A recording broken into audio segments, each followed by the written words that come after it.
მოგესალმებით ტაბულას ეთერში ჩვენ საუბრობთ რელიგიაზე, მე ლევან სუთიძე ვარ. უკვე თვეებია ჩვენგან რამდენიმე ასეული კილომეტრის დაშორებით ისლამისტი ტერორისტების მიერ უმცირესობების მიმართ ძალადობას ვაკვირდებით.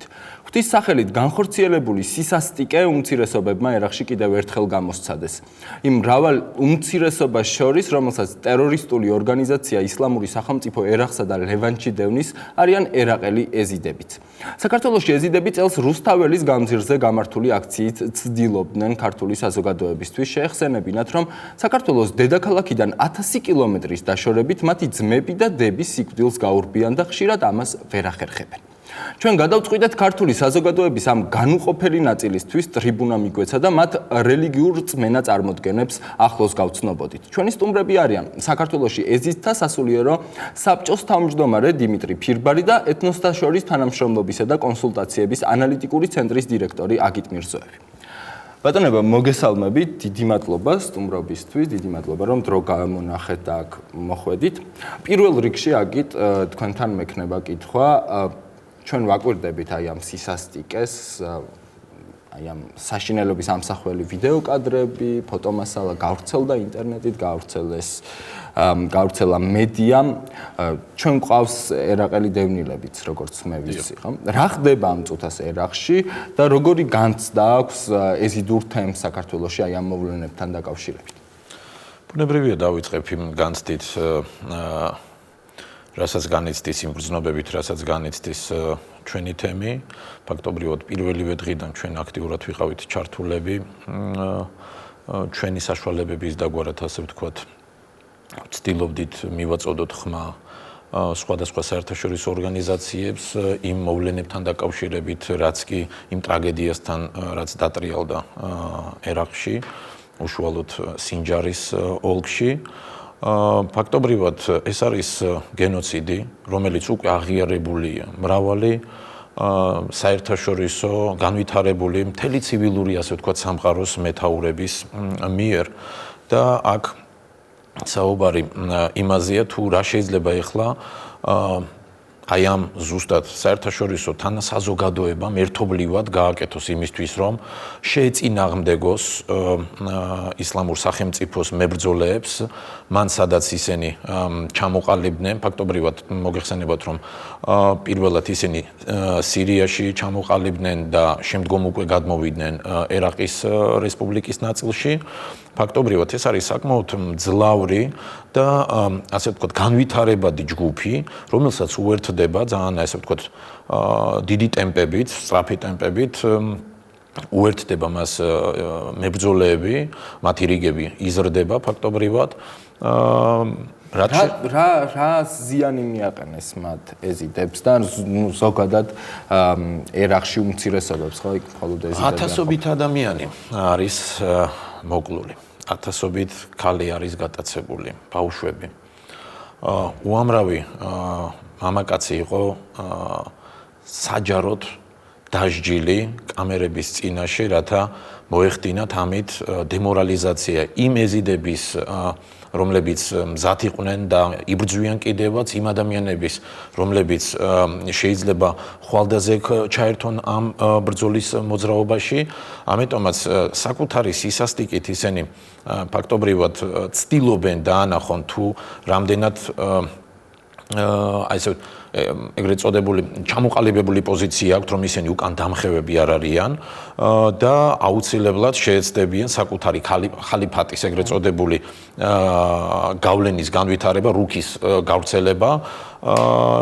ფაქტობრივად მინდა გითხრათ, რომ საქართველოს და ზოგადად კავკასიის ნაწილიც ხვდება ამ მათი გეგმების არეალში.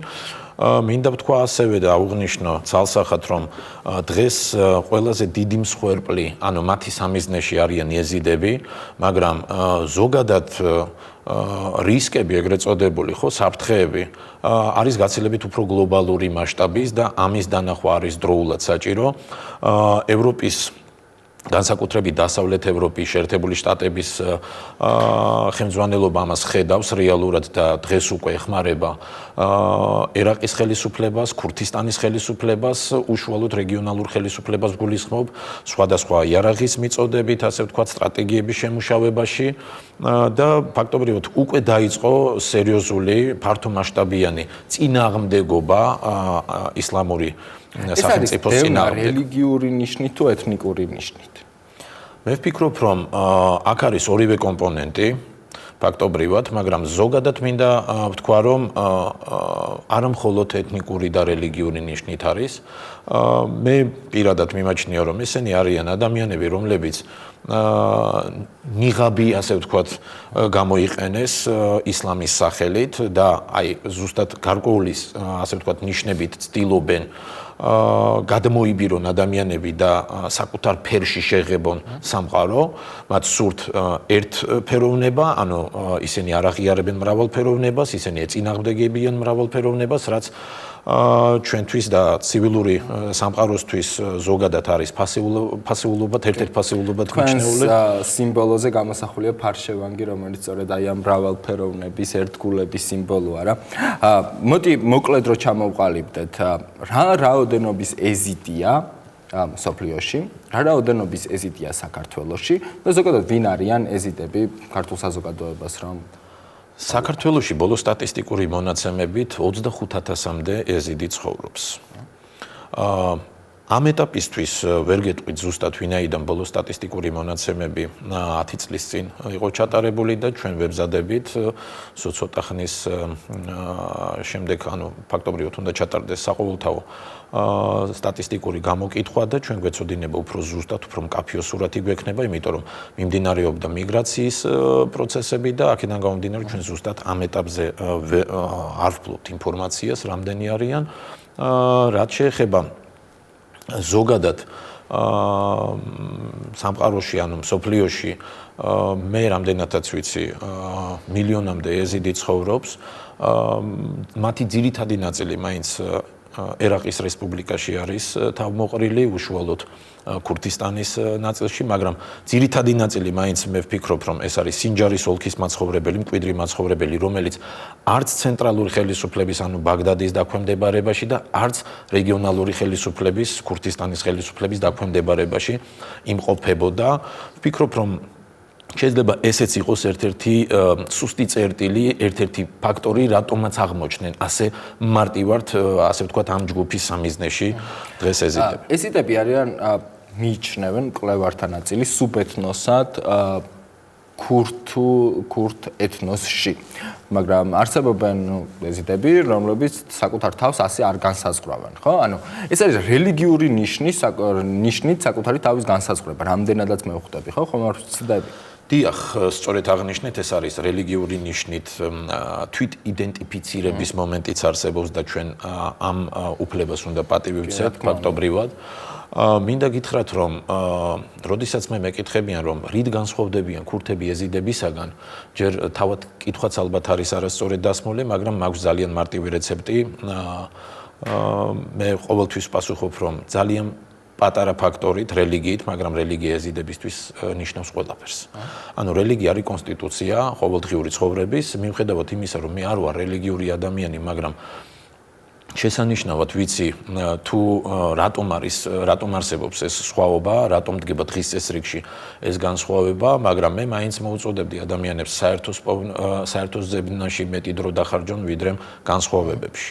ამიტომაც ეს არის თვით იდენტიფიცირების მომენტი, ჯგუფი პარადოქსამდეც კი არის მისული ეს შემთხვევა, იმიტომ რომ შეიძლება ორი ბიძაშვილი ცხოვრობდეს, რომელიც წარმოადგენს ერთ, ასე ვთქვათ, ტომს, ერთ ჯგუფს, ისინი ცხოვრობენ საქართველოში, ერთს მიაჩნია, რომ ის არის ეთნიკურად ქურთი, მეორეს მიაჩნია, რომ ის არის ეთნიკურად ეზიდი. აგეთ აუცილებლად დაგიბრუნდებით, ბატონო დიმა. თქვენ მინდა გკითხოთ, ხო? მე როცა ვეცნობოდი გადაცემამდე ეზიდურ ტრადიციას, ეზიდურ რელიგიას და დევნაზე ვისაუბრეთ ახლა, ხო? აღმოჩნდა ასეთი სტერეოტიპი, რომ მუსლიმების და ქრისტიანების ნაწილი მიიჩნევენ, რომ აი ერთ-ერთი მთავარანგელოზი, ხო, რომელსაც ეზიდური რწმენის თანახმად ჩაბარებული აქვს მიწის მართვა და გამგებლობა მიწაზე, მალაქტაუსი, რომელიც ფანშევანგის სახით არის გამოსახული, მიიჩნეოდა სხვა რელიგიების მიერ დაცემულ ანგელოზად, სატანად. საიდან მოდის საერთოდ ეს სტერეოტიპი? სამწუხაროდ ეს მოსაზრება ახლო აღმოსავლეთში იყო ძალიან მომძლავრებული და გაბატონებული ძირითადად მუსლიმურ მოსახლეობაში და კერძოდ ქურთ მუსლიმებში, რომლებიც უშუალოდ ეზიდების მეზობლები იყვნენ. ეზიდური წმინდა ტექსტების თანახმად, რომლებსაც ჩვენ ყავლებს უწოდებთ, რაც ნიშნავს სიტყვას, ნათქვამია, რომ ღმერთი არის შემოქმედი, მან შექმნა სამყარო, მრავალფეროვანი სამყარო და რაც კი შექმნა არის სრულყოფილი და მისი ნების გარეშე არაფერი არ არსებობს და არაფერი არ ხდება ამ ქვეყნად. ანუ ის არის ყოვლის შემძლე. ეზიდები მიიჩნევენ, რომ მხოლოდ უფალს ღმერთს შეუძლია მართვა ამ სამყაროსი. იმიტომ რომ ის არის თვითონ შემოქმედი. ეზიდურ რელიგიაში არ არსებობს ის არის ერთი ღმერთი, ანუ მონოთეისტური რელიგია ეზიდიზმი. და ნათქვამია, რომ წმინდა ტექსტებში არის ნათქვამი, რომ არ არსებობს ბოროტების პერსონიფიცირება.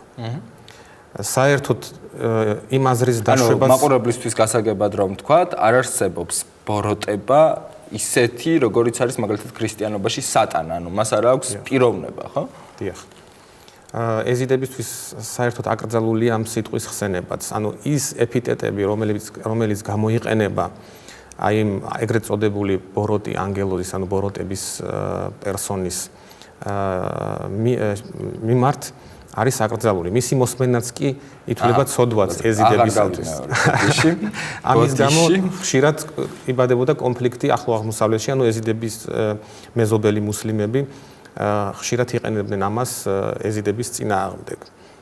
ეზიდებდნენ და იძახოდნენ ამ სახელს თუ როგორ? დიახ, აი როცა უნდათ ეზიდების დისკრიმინაციის მოხდენა ან პროვოცირება, გაღიზიანება, ამას აკეთებდნენ ზუსტად და მათ ეგონათ, რომ ასე მიიჩნევენ, რომ ახან ეზიდები ამ სახელს არ ახსენებენ და გაურბიან ამ სახელის ხსენებას, ანუ ამ ეპიტეტების ხსენებას. ესე იგი ისინი პატივს სცემენ მას და თაყვანს სცემენ.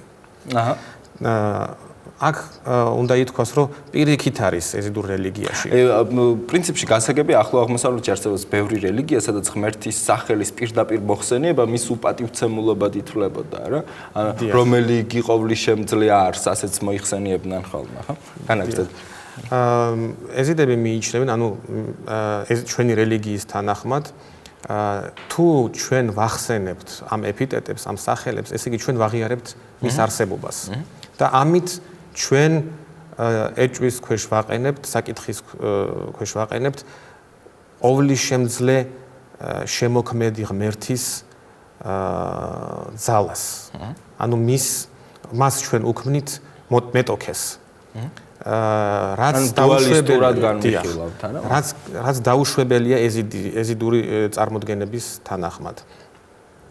გარდა ამისა, არის ნათქვამი, რომ ღმერთმა სამყარო შექმნა საპირისპირო ელემენტებისაგან, ანუ ცა, მიწა, დღე, ღამე, მზე, მთვარე, მამაკაცი, ქალი, ანუ ყველაფერი ამ დაპირისპირებისაგან, ანტაგონიზმებისგან არის შექმნილი, იმიტომ რომ ამის გარეშე სიცოცხლე წარმოუდგენელია.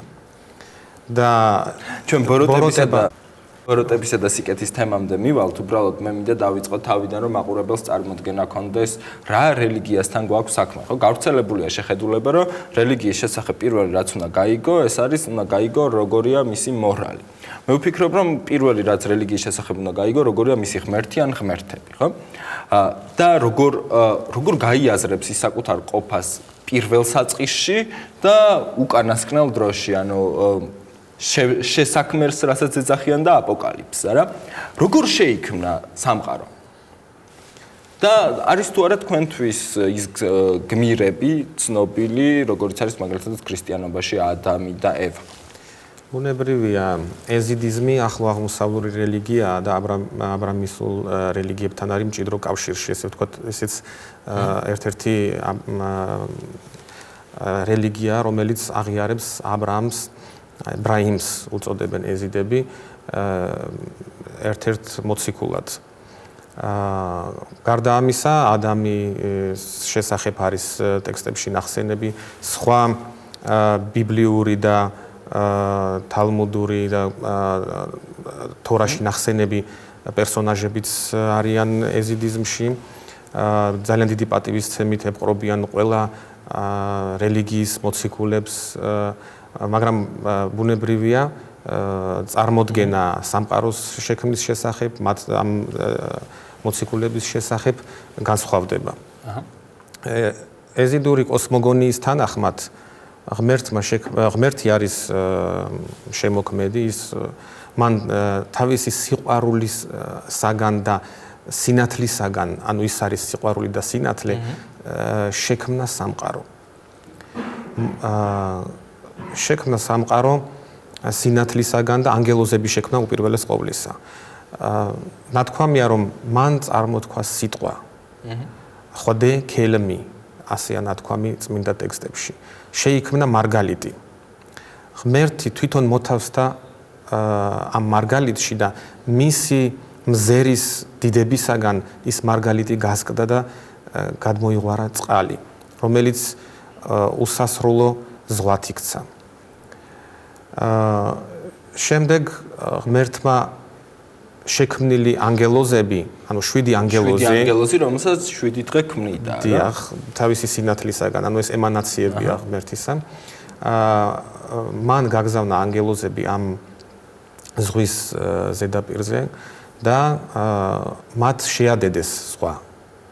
და გაჩნდა ხმელეთი. გაჩნდა ხმელეთი და ის ადგილი, სადაც მოხდა ამ ზღვის შედედება, სადაც ჩაუშვეს ეს დედა, რასაც უწოდებენ, ხო? ის არის ლალიში. წმინდა ადგილია ეზიდებისათვის და ეზიდი მომლოცველები ჩადიან ლალიში, ჩრდილოეთ ერაყში. ლალიშს უწოდებენ იმ ადგილს და იქ არის აგებული ერთ-ერთი უძველესი ტაძარი ლალიში. ეს ყველაფერი როგორ მიგაჩნიათ? ალეგორია თუ პირდაპირ ასე მოხდა, მარგალიტის შექმნა. ქრისტიანთა ნაწილი მიიჩნევს, რომ მაგალითად აი 64 თვით ადამი და ევაც ალეგორია, დღეებიც ალეგორიად მიაჩნიათ, იმიტომ რომ აი როგორ უნდა ყოფილიყო 24 საათიანი დღე, თუ არ არსებობდა ჯერ დედამიწა და არ არსებობდა მზედამთვარე, რომლის მონაცვლეობითაც ვიგებთ დღეს და ღამეს. ეზიდიზმში ძალიან ხშირად განიხილება ეს ალეგორიულად, ამას ახსნა აქვს, ალეგორიული ახსნა და მიღებულია ეზიდურ თეოლოგიაში, რომ შეიძლება ერთი დღე იყოს ჩვენი გაგებით ერთი დღე იყოს რამოდენიმე წელი ან საუკუნეები. შემდეგ იქმნება კვირას, როგორც მე ვიცი, იქმნება მალაქტაუსი, მთავარანგელოზი, რომელიც დედამიწაზე განაგებს ყველაფერს, ანა? სამწუხაროდ შეცდომით არის ინტერნეტში და ზოგადად ლიტერატურაში ნახსენები არის ასეთი რა. ხო, მე მინდა მაყურებელს შევახსენო, რომ თქვენი წმინდა შეხედულებები და რწმენა წარმოდგენები არის გადმოცემული ზეპირად, ხო, დიდწილად. დიახ. აი ამ წმინდა ტექსტების მეშვეობით, ყავლების მეშვეობით და ყავლებში არის ნათქვამი, რომ ღმერთმა სამყარო შექმნა დაიწყო შაბათს. 4 შაბათს მოახდინა მისი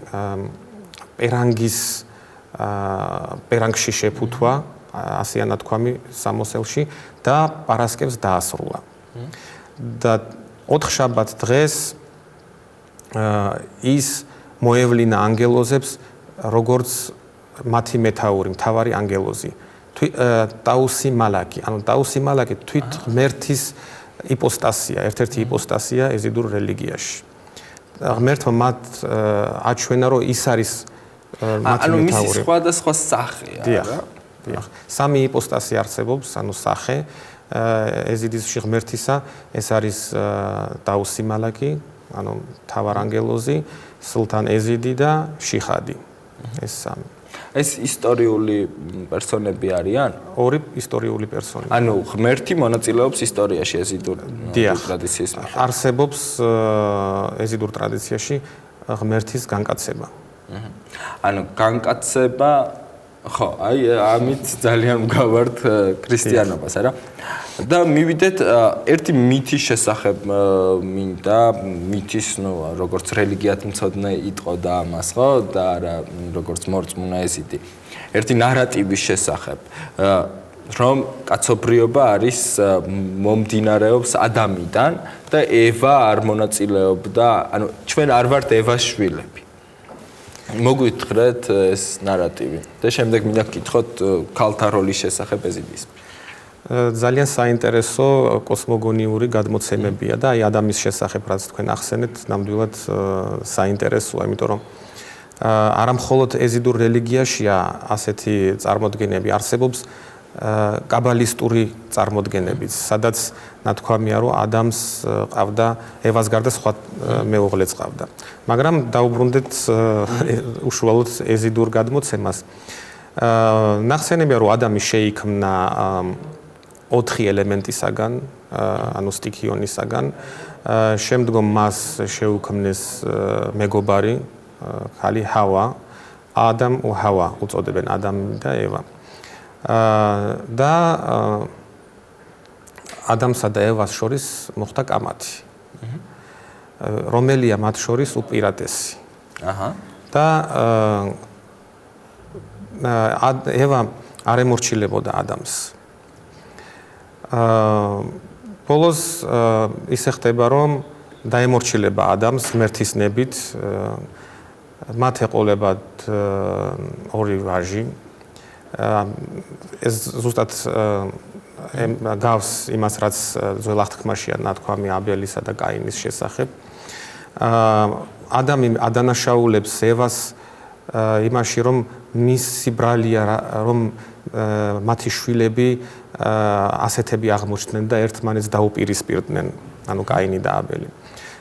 ღმერთი ისურვებს ახალი შთაომავლობის შექმნას ადამიანისაგან და მანამდე ჩაფიქრებული იყო, რომ ანგელოზთა თესლისაგან უნდა წარმოიშვას კაცობრიობა. სამყაროს შექმნისას ღმერთმა შექმნა ცალკე ანგელოზთა არსისგან შექმნილი, ასეა ნათქვამი, heaven, ანუ თესლი, რომელიც უნდა მოევლინოს ამ ქვეყნად, ან მატერიალიზაცია მოხდეს ამ სამყაროში. და ანგელოზს გაგზავნის ადამთან და ევასთან და მათ დაარიგებს, რომ გამოძერწეთ ყოველივე თქვენთაგანმა დოქი გამოძერწეთ. ევა გამოძერწავს დოქს და ადამიანს. ეტყვის ევას, რომ მოათავსე შენი ნერწყვი ამ დოქში. ადამიანსაც იგივე ეუნება და იმ დროს, როცა ადამი თავის ნერწყვს ათავსებს დოქში, ღმერთის ნებით ის მთავარ ანგელოზი იმ ანგელოზთა თესლს ისე მოახდენს, ანუ იმ დოქში შეურევს ამ ნერწყვში. ნერწყვში ბუნებრივი ალეგორიული გადმოცემა არის. და დახურავენ ამ დოქს. 9 თვის შემდეგ გახსნიან ევას დოქს, მან მწერები აღმოჩნდება. ხოლო ადამის დოქში მამრობითი სქესის ემბრიონი, რომელსაც დაარქმევენ ასეთ სახელს შეჰიდი ბენ ჯერ, ანუ შეჰიდი დოქის შვილი. ევა ემტერება ამ ბავშვს და ადამი იძულებული იქნება, რომ ეს ბავშვი თავად გაზარდოს. მან არის ისეთი ნიუანსები, დაწვრილებით არის მონათხრობი ამის შესახებ, რისი გამეორებაც ახლა რთულია და მნიშვნელოვან მომენტებს მოვყვები. ღმერთის ნებით მას აი ბავშვს მოუყვანენ ცოლად 60-დან ქალწულს, რომელსაც უწოდებენ ჰურიას, ჰორი. ანუ ქალწულებით შექმნილები არიან, ხო? მე სულ მაყურებდა ხოლმე ქრისტიანობაში, გასაგებია რომ მრავალი ეგზეგეზა არსებობს, მაგრამ ნებისმიერ შემთხვევაში ინცესტის შთამომავლები გამოვდივართ ჩვენ, ხო? ანუ რომ ადამისა და ევას შვილების შედეგად, არა? ხო, უცნაურია ხოლმე მე პრეტენზიები გარკვეულ სექსუალურ ურთიერთობებზე, მაგრამ არა უშავს. მოდი გადავიდეთ უშუალოდ ქალთა თემაზე. ქალი სასულიერო პირი შეიძლება იყოს ეზიდურ რელიგიაში? ეზიდურ რელიგიაში დიახ არსებობს წოდებები და მოვალეობები, რომელსაც ასრულებენ ქალები. ეს შეიძლება იყოს შეიხისა და ფირის მეუღლე, რომელიც მონაწილეობს მიცვალებულის გაპატიოსნებისას, განბანვის რიტუალს. შეიხი და ფირი ეს სასულიერო პირთა სახელებია, ხო? წოდებებია, რომლებიც ოჯახებს წარმოადგენენ. გარდა ამისა არის კიდე თანამდებობები, ასე ვთქვათ, როგორც ქრისტიანობაში არსებობს მონაზონთა ინსტიტუტი, ეზიდიზმშიც არსებობს და ლალისში არიან მსახური ქალები, რომლებიც მოდიან, უარს ამბობენ გათხოვებაზე და თავის თელს სიცოცხლეს უზღვნიან ღმერთის მსახურებას და ლალისში რჩებიან.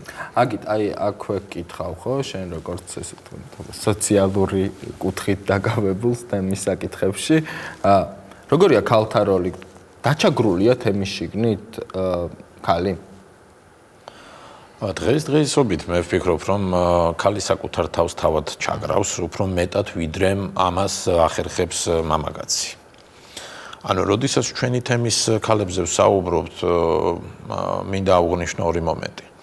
პირველი, რომ ბუნებრივია გარკვეული დისკრიმინაციის, ასე ვთქვათ, წინაპირობა და ფაქტები არსებობს და მე ხშირად მიწევს ამ თემებზე საუბარი და მუშაობა, მეტიც ჩვენ ფაქტობრივად ჩვენს თაობამ მოახერხა, ანუ ჩვენ დროს მოვიდა აი ეს ახალი კულტურა, სამართლებრივი, ასე ვთქვათ და თანასწორობის კულტურა და ჩვენ დავიწყეთ ამაზე საუბარი. ბოლო 3-4 წელია ფაქტობრივად ჩვენს თემში მუშაობს ძალიან აქტიურად ქალთა ორგანიზაცია ქალბატონი ლილი საფაროვას ხელმძღვანელობით და იგი ცდილობს შემოიტანოს, გაავრცელოს, მულტიპლიცირება მოახდინოს იმ ფასეულობების, იმ სამართლებრივი, ასე ვთქვათ, ნიშნების და კულტურის, რომელიც აუცილებელია განვითარებული თანამედროვე საზოგადოებისათვის. ბუნებრივია ჩვენ ვცდილობთ ყოველთვის რომ მოვნახოთ ისეთი ოქროშუალედი, რომ ერთმანეთის საპირისპიროდ ტრადიციული ელემენტები არ შევიდეს სამართლებრივთან, მაგრამ მიუხედავად ამისა, მე ვთვლი, რომ ღრმად ვარ დარწმუნებული, ვიცნობ სიტუაცია შიგნიდან, ძალიან ბევრი საუბრობს იმაზე, რომ აი ვინაიდან თემი ან რელიგიური ნიშნით, ან თავისი კულტურული და გარკვეული თვისობრივი, ასე ვთქვათ, ხასიათით არის ეს არის წინაპირობა დისკრიმინაციის მაგალითად, ქალთა მონაწილეობის, თუნდაც გადაწყვეტილებათა მიღების პროცესებში, ან და გადაადგილების თავისუფლების შეზღუდვის თვალსაზრისით. მე მიმაჩნია, რომ აქ რელიგია ნაკლებად არის წარმოდგენილი აბსოლუტურად. არც კულტურის რაიმე კომპონენტი შეიძლება ჩვენ გამოვიყენოთ როგორც ფაქტორი. მე მიმაჩნია, რომ ზოგადად, ასე ვთქვათ, ქალთა და მამაკაცების, ანუ ჩვენი თემის წარმომადგენლების ქალთა როლის, მონაწილეობის კულტურის და უფლებების დეფიციტი, ანუ ცოდნის დეფიციტი არის, მაგრამ უფრო მეტი ამ უფლებების გამოყენების, ისე რომ ზიანი არ მიაყენონ ერთმანეთს, არ დაშორდეს ერთმანეთს ოჯახი და ასე შემდეგ. ეს არის თავად თემის მიმართ, ხო? გარედან რო შევხედოთ, როგორია თუ განიცდიან ეზიდები საქართველოში დისკრიმინაცია სოციალურ ურთიერთობებში ან სახელმწიფოს მხრიდან თუ განიცდიან რაიმე გვარდი დისკრიმინაცია? მე შემიძლია გითხრათ, რომ ყველაზე ასე ვთქვათ, სუსტი წერტილი ჩვენი არის დისკრიმინაციული ფაქტები ან გარკვეულწილად წინაპირობა დასუფთავების და ქალაქის კეთილმოწყობის სამსახურში, სადაც მრავლად არის წარმოდგენილი ჩვენი თემის წარმომადგენლები. არაერთი ფაქტი არის ცნობილი წინა წლებშიც და ბოლო ასეთი ფაქტი შარშან არის მომხდარი, როდესაც ადამიანებს უპირისპირდებიან თავად უფროსები, მართველები უშუალოდ ამ კომპანიების, რომლებიც მერიის შეპესეთ არიან ასე ვთქვათ დარეგისტრირებულები, ადამიანებს შეურაცხყოფას აყენებენ და ამაში არის ნარევი მათი ეთნიკური წარმომავლობა, ხშირად მათი პროფესია ეთნიკურობასთან გაიგივებული არის, რაც ასევე ყოვლად მიუღებელია. ხშირად მათ წინააღმდეგ არის გამოყენებული ბერკეტი, რომელიც ძალიან აქტიურად არის გამოყენებული წინა წლებშიც, როდესაც ადამიანები არ იციან სახელმწიფო ენა სათანადოდ და არც კი იციან რა საბუთს ხელს აწერენ.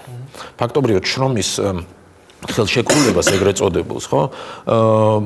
რომელ პერიოდიდან რომელს აწერენ ხელს არ იციან რეალურად, იმიტომ რომ მათი მთავარი არის მათი სოციალურ-ეკონომიკური პირობების, ასე ვთქვათ, ანუ ხელფასი, ამაზე არიან, ამ საკითხზე არიან ორიენტირებულები და მეტიც ისინი არ იციან საკუთარი მოვალეობების საწყისი და საზღვრების ადგადის. ამიტომაც ძალიან ხშირად ბოროტად იყენებენ უფროსები, იძახიან რომ უფრო მეტი გეგმა არის შესასრულებელი მაგალითად და როდესაც ადამიანი მას ეკითხება, სად არის გაწერილი მაგალითად შიდა დებულების ტიპის საბუთი, რომელიც საყოველთაოდ ცნობილი და საჯარო უნდა იყოს და ასე შემდეგ, როგორც კი იწყება ეს საუბარი, აქვე იწყება კონფლიქტი. აი დისკრიმინაციის მომენტი არაერთი შემჩნეული არის. აქ ფაქტობრივად რელიგიური თვალსაზრისით დისკრიმინაციას თუ აწყდებიან. არა, ყოველ შემთხვევაში მე როგორც სამართალმცოდნე არ ვიცი. ამასაც აქვს თავისი ახსნა, იმიტომ რომ რამდენადაც ჩემთვის ცნობილია გამომდინარე რომ ეზიდური რელიგია დაკავშირებულია ეთნოსთან, თქვენ არ ახორციელებთ მისიონერობას, არა? დიახ, ეზიდური რელიგია არ არის პროზელიტიზმის მომხრე საერთოდ და ეზიდები ჩამოყალიბდნენ როგორც ეთნორელიგიური საზოგადოება. ეზიდებისთვის რელიგია და ეთნოსი გაიგივებულია. ანუ თუ ეზიდი კარგავს რელიგიას, ავტომატურად ის ეზიდების გადმოსახედიდან, ეზიდური რელიგიის თანახმად ის თემის ნაწილიც აღარ არის. სამწუხაროდ ჩვენ ვართ პროზელიტიზმის მსხვერპლი ხშირად. და ჩვენ როგორც ეთნორელიგიური საზოგადოება ჩვენი ეთნოსის წევრებსაც ვკარგავთ. ეს ჩვენთვის ძალიან ტკივნეულია და მნიშვნელოვანი. აღარ ითვლება თემის წევრად, ანუ რას ნიშნავს ეს? რელიგიური ნიშნით, ანუ ანუ აღარ მეგობრებიან მას, აღარ აქვს ურთიერთობა თუ როგორ? აქვს ურთიერთობა, ისიც რა არის პრობლემა იმაში. წინასწებში საერთოდ გარიყულები იყვნენ. დიახ. მაგრამ თანამედროვე პირობებში ყოველ შემთხვევაში ძალიან ბევრი ვინც პატივს სცემს წესს ადატებს, ასე ვთქვათ, ეზიდობას და ეზიდურობას და მის, ასე ვთქვათ, კანონებს, ხო? ისინი ცდილობენ გაემიჯნონ ან დისტანცირება მოახდინონ ამ ადამიანისგან მიუხედავად მისი სქესისა.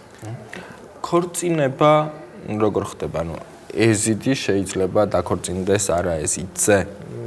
მხოლოდ ეზიდი ეზიდზე უნდა დაქორწინდეს ეზიდური ტრადიციის თანახმად. ეს რა სახის ცოდვად მიიჩნევა, რომ აი ეზიდი გაირიცხება ავტომატურად თემიდან? თუ მისი შვილი აღარ იწოდება ეზიდან?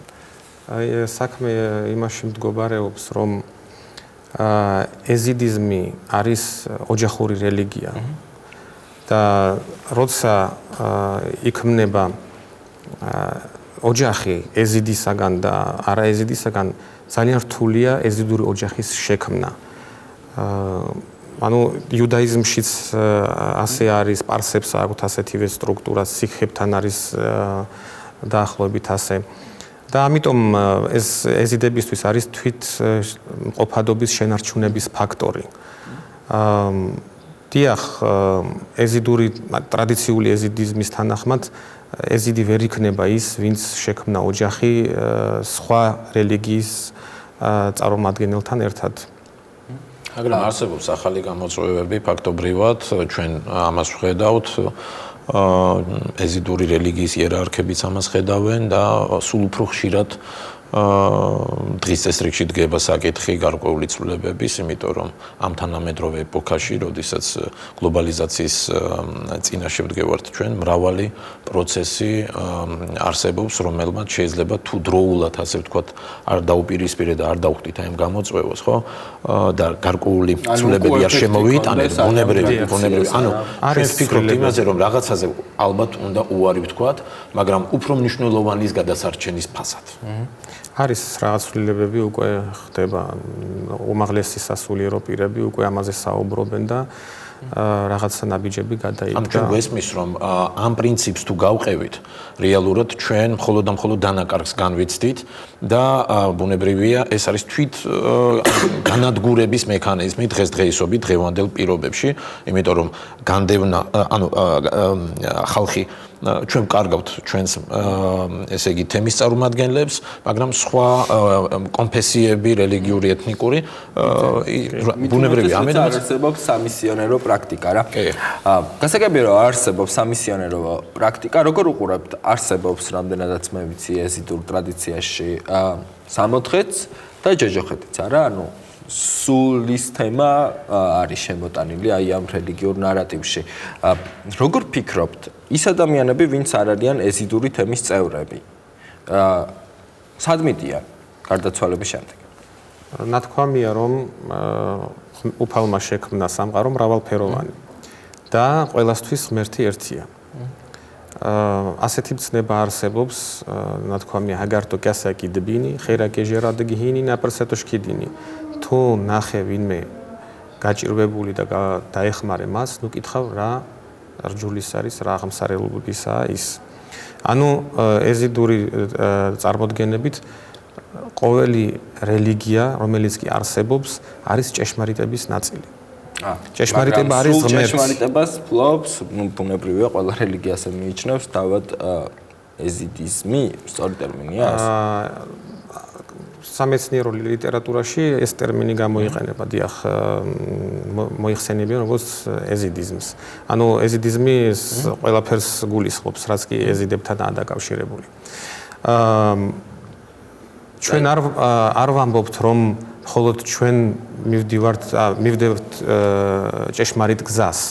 ყველა თავისებურად მიდის ღმერთთან, მაგრამ ჩვენ ღმერთმა გადმოგვცა ჩვენი გზა და ჩვენ ამ გზით უნდა ვიაროთ და შევიცნოთ უფალი ჩვენი წმინდანების სახით, მეშვეობით.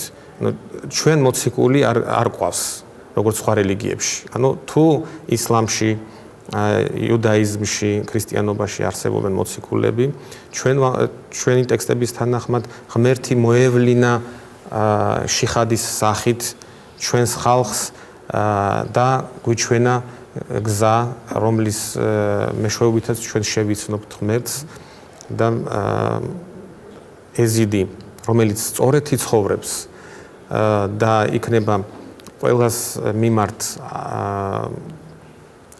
ადამიანური კაცთმოყვარე, ის გადარჩება ბუნებრივია.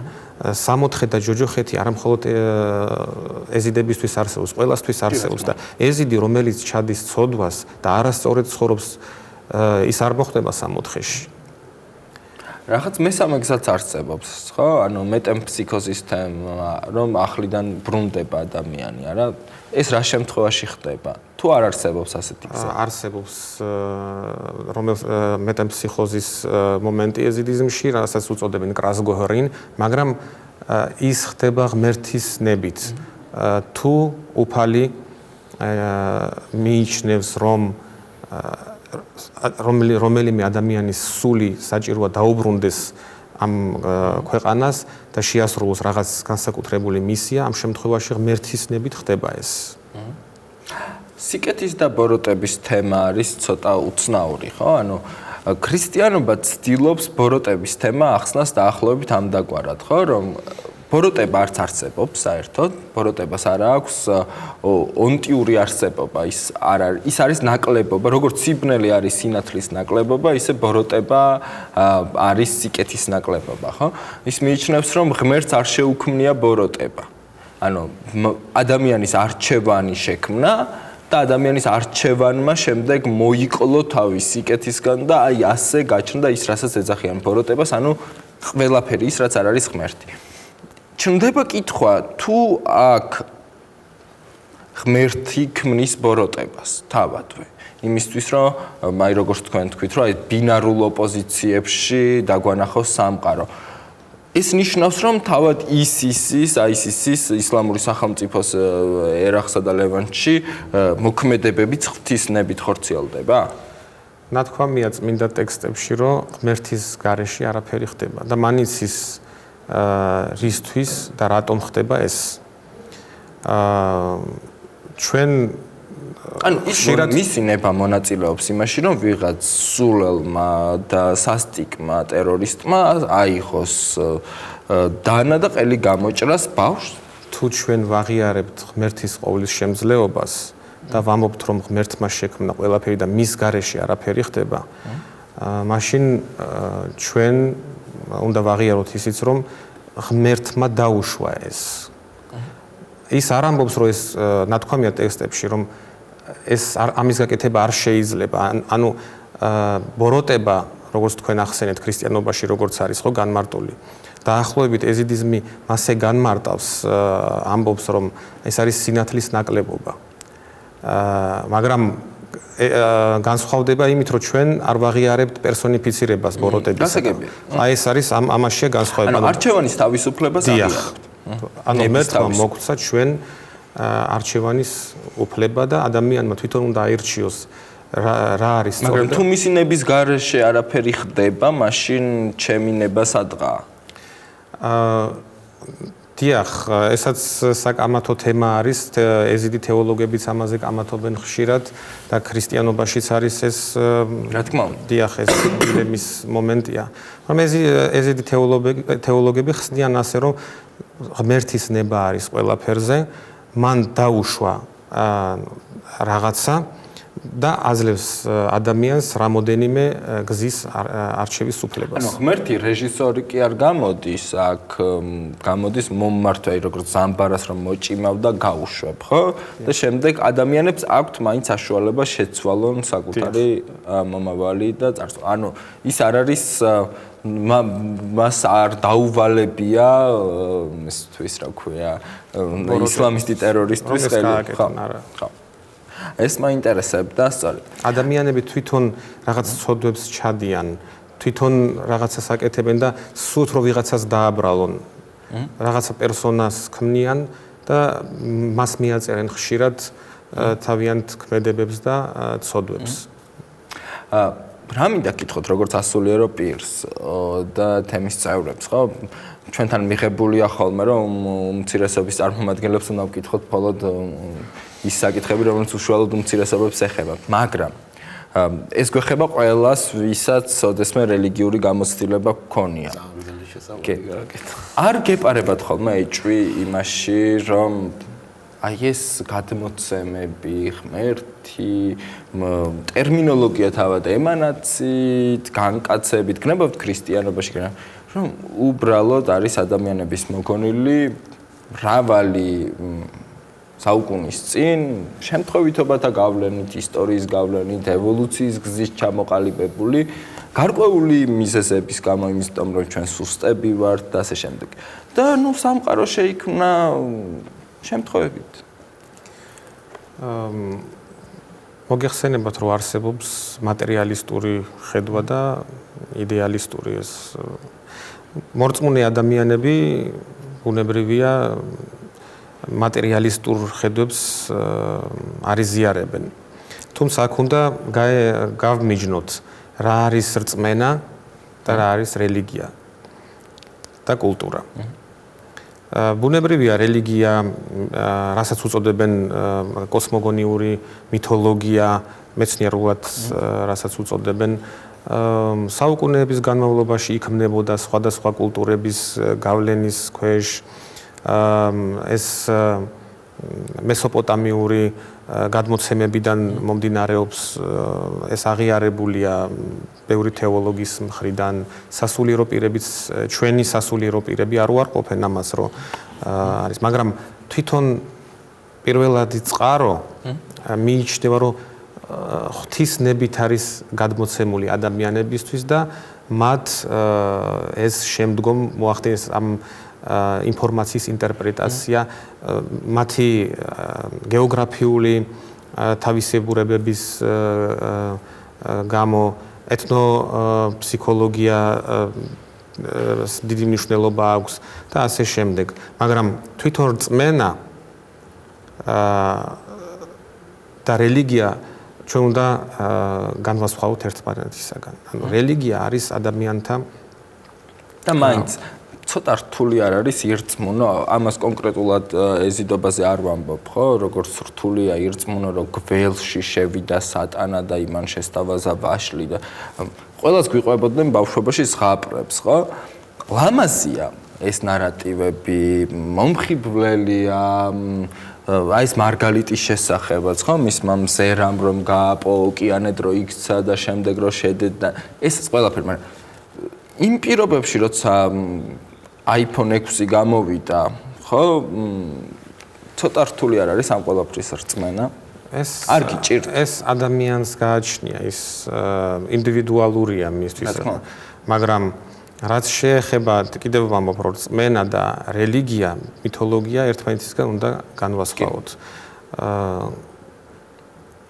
მაშინ სადღაა ეს დაყოფა, ხო? რა საჭიროა ამდენი დაყოფა რელიგიაში? ეს სირთულე ბუნებრივი არსებობს, თანამედროვე ტექნოლოგიები ძალიან სერიოზულ როლს თამაშობენ ამ შემთხვევაში.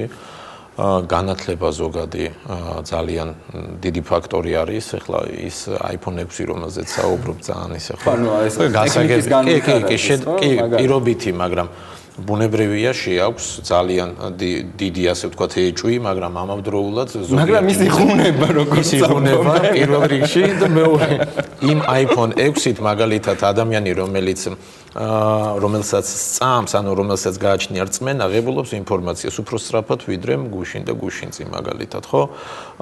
ჩვენი წინაპრები ზეპირმეტყველებით გადასცემდნენ თავის შემდგომ თაობებს ინფორმაციას და ეს გარკვეულწილად გვინდა თუ არა გარკვეულ ასე ვთქვათ დამახინჯებასაც იწვევს ინფორმაციის ინტერპრეტაციას იწევს კი ბუნებრივი მაგრამ დღესდღეობით ახალგაზრდობას ადამიანებს ჩვენი თემის წარმომადგენლებს გაცილებით უფრო მეტი საშუალება აქვს ანუ ეს როგორც კარგია ასევე ხო რის ნაკლია აქ მე ხო არ ვიდავებ მაგრამ მეც მიჩნდება იმ კითხვაზე რომელიც დასვი შენ ამ კითხვის წინ ბუნებრივია მიჩნდება ასეთი შეგრძნება ბუნებრივია მიჩნდება თითქმის ყოველდღეს განსაკუთრებით მაშინ მიჩნდებოდა ეს კითხვები და ზოგადად ამაზე ვფიქრობდი როდესაც ვხედავდი იმ ბავშვების სურათებს და იმ ადამიანების ასე ვთქვათ მოკვეთილ ადამიანების სურათს და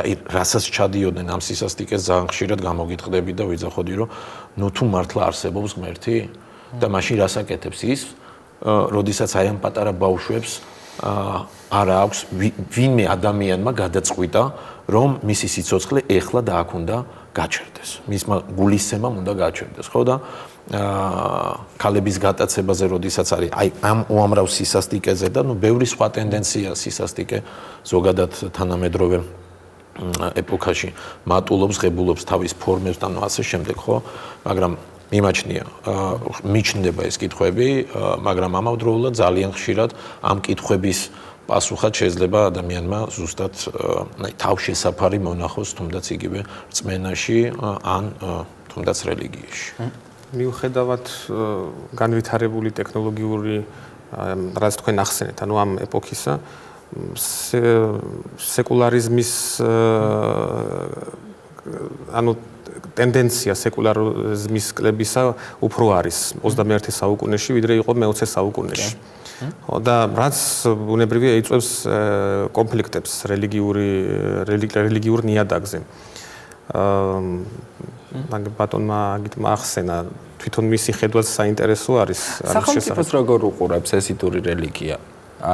ანუ ძალადობა აკრძალულია, მაგრამ აუცილებელი ძალადობა დასაშვები? აი მაგალითად თავდაცვისთვის შეიძლება ადამიანი მოკლა.